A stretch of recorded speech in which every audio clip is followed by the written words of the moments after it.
न्यायालयानं राहुल गांधी यांना जामीन मंजूर केलेला आहे। राहुल गांधींनी व्हिडिओ कॉन्फरन्सिंगद्वारे आज सुनावणीला हजेरी लावलेली होती।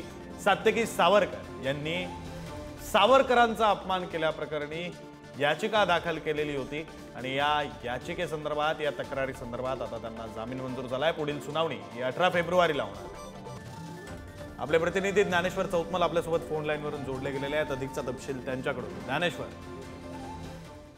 पुणे न्यायालयामध्ये आज राहुल गांधी यांना जामीन मंजूर केला गेलेला आहे। सात्यकी सावरकर यांनी जी सावरकरांचा अपमान केल्या प्रकरणाच्या संदर्भाने याचिका दाखल केलेली होती, या याचिकेवरती सुनावणी झाली आणि याच याचिकेत राहुल गांधींना जामीन मंजूर झालेला आहे।